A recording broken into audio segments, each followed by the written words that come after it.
Ben dünyaya yaşlı kelde Gitlerge gönlünü emer Neylime sen var neyle Adem herkes kem emer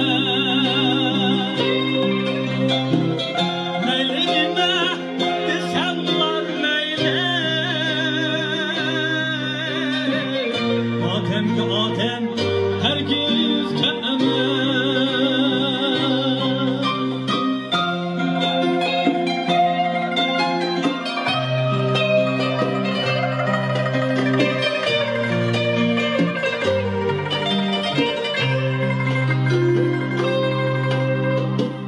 Keynimden hiç sözlendirmem var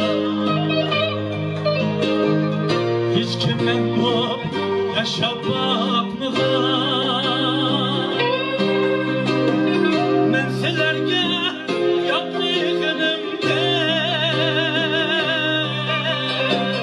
Silermeden bana yapmığa Men selerge yapmıgınımde Silermeden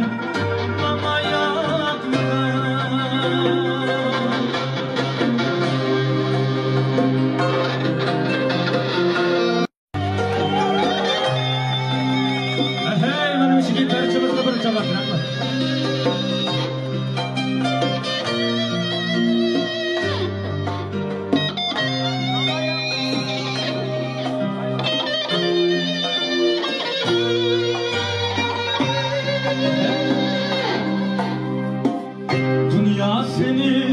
söylerken dostum Sen özünü söyken çığında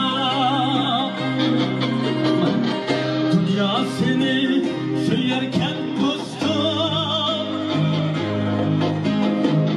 Sen özünü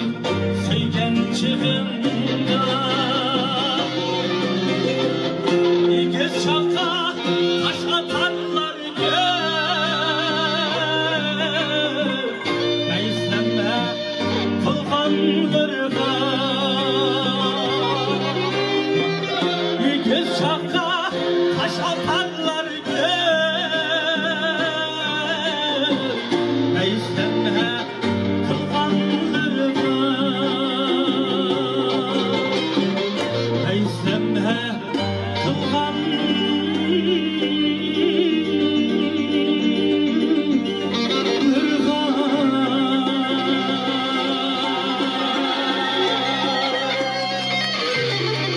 Hey, rahmet teşekkürler olsun, mübarek olsun.